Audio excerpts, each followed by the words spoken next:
Welcome, I'm Jon Caldara, president of the Independence Institute and your devil's advocate. This episode, we're going to take a look at Jefferson County schools all the way through. A little later, Ken Witt, the president of the board, will join us. But first, I want to find out what's going on at Jefferson County School District. This is being taped Thursday, the day of their wonderful and should be very theatric board meeting at Jefferson County Schools. We'll make a few predictions, and by the time you watch this, you'll be able to decide. Nelson Garcia has been on this from Channel 9 News. This has got to be a fun story from your point of view. It's so often in education, there aren't pictures. I mean, news guys want video, and kids filling out pieces of paper just isn't great. Now you've got something to take pictures of. Well, this is certainly a hot button topic, not only in Jefferson County, but nationwide. It's drawn media attention. Tonight at this school board meeting, there'll be folks from CNN and other national news organizations there, which is not typical for your school boards. And for me, as an education reporter, it's certainly exciting to be in the midst of all of these things that have been going on in Jefferson County. All right, help me understand. All these things. What the hell is going on in Jefferson County? I see a bunch of teachers who are saying this is outrageous without explaining, at least in ways I can understand, what really is outrageous. It seems to be something about pay and something about AP history classes. And so let's take the AP history class because there's a good 3% of the population that might be taking this class. This doesn't seem to be a make it or break it issue. What's the issue with AP history? Well, that's what's complicated about what's been happening is that it isn't just one singular issue. Depending on who you ask, it is the AP history issue or it is the pay issue for teachers. But with regards to AP history, the issue is that board member Julie Williams has proposed to have a curriculum review committee go in to evaluate how AP U.S. history is being taught in high school. Because there's a new standard that's been created, at least in Colorado, and that's changed somewhat. Well, nationally, the curriculum of AP U.S. history has been changed. Okay. It's part of the ongoing evolution of how classes like this evolve. This is supposed to resemble a college-level course. So a committee worked with the college board to change the curriculum to better reflect what's happening in colleges today. Because it was changed recently, Julie Williams decided, she says, a committee within Jeffco should take a look at what's been changed and decide if this is good for our kids.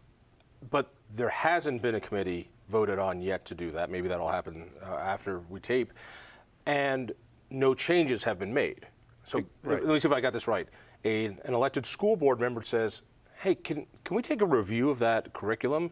And people are really upset about that. But that's basically what happened. There hasn't been any formal action at this point. Nothing has happened. This is just a proposal.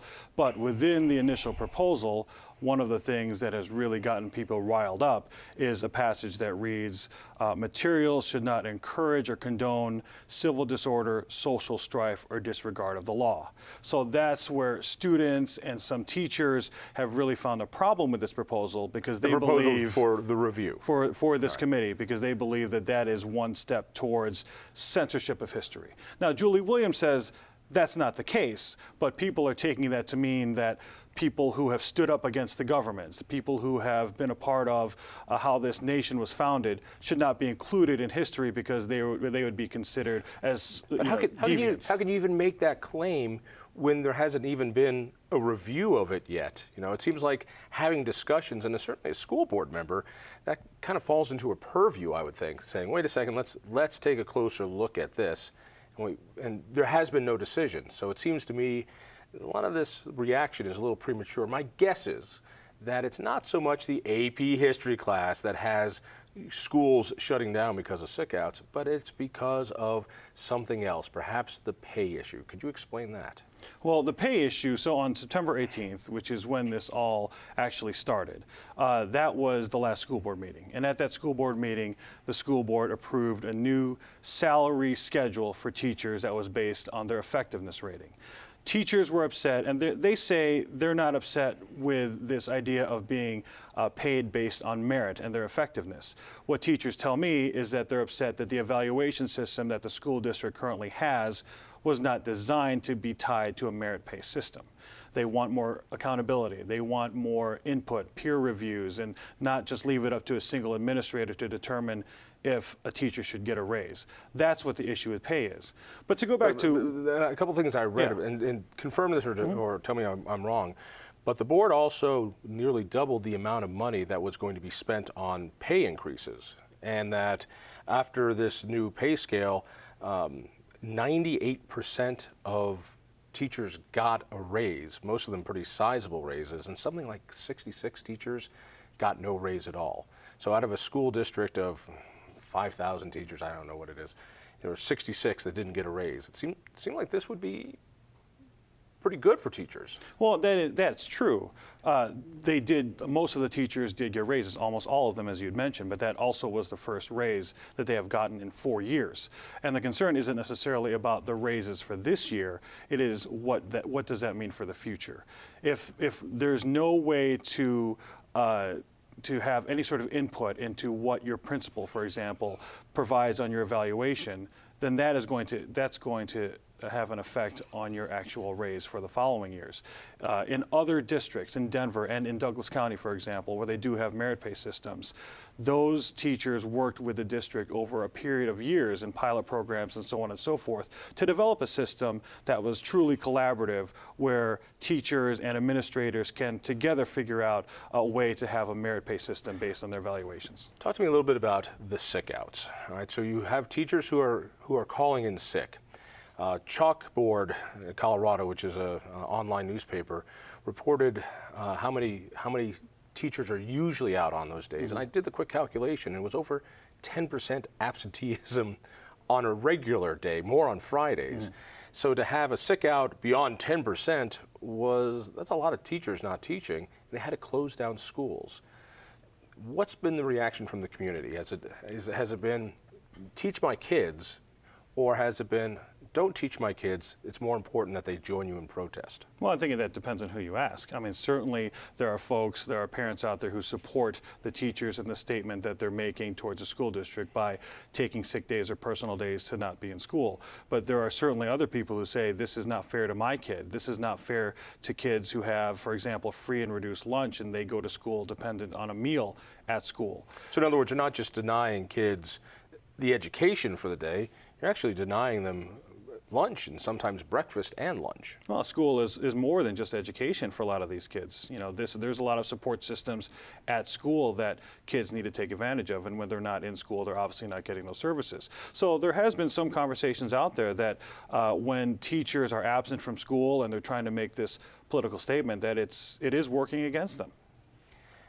How many schools were shut down, for how long, and now it seems to have stopped? What stopped it? Well, on September 19th, 2 high schools were initially closed. That was Conifer High School and Stanley Lake. And then this past Monday, it was Jefferson High School as well, and Golden High School. So, you know, there just wasn't enough substitute teachers to fill the vacancies at those schools, so the district decided to close those schools. It was just for one day, and you know, who knows why it hasn't continued, but as you had mentioned, I would assume parents are happy that it hasn't spread and continued. Was it that the superintendent stood up and said, all right, enough is enough. If this continues, whoever calls in sick, there could be disciplinary action? Did that have something to do with it? Well, he certainly said that and made that statement, which is a pretty strong statement, but I can't speak for the teachers as to why or why not they continued this type of protest, but certainly when that statement was made, there hasn't been any sick out since then. Now, the Jefferson County Education Association, the teachers union, has been very sympathetic with this, but they keep saying, but we're not organizing this, even though Complete Colorado found an email from one of the union reps basically saying, plausible deniability, be sick tomorrow. Not that I'm telling you to be sick. You be sick, though, because we need to stand together, not that we're organizing it. So what's the relationship between the union here and these protests? Well, that's part of the whole thing, isn't it? I mean, when I talk with Union President John Ford or even administrators within the JCEA, they say they had no idea that these things were going on. But yet at the same time, they do applaud and support the statement that these teachers are making. So if they were to admit that they organized these events, that is technically against the law. So certainly, who knows at what level, if at all, there is an organization from the union. Come on, speculate. But speculate. All right, I won't force you. I can't speculate. But you won't report. speculate. I won't speculate. That's a different thing. But certainly, they do deny it, and they will continue to deny it. Nelson, thank you so much. Stay tuned. Let's hear from the board president himself.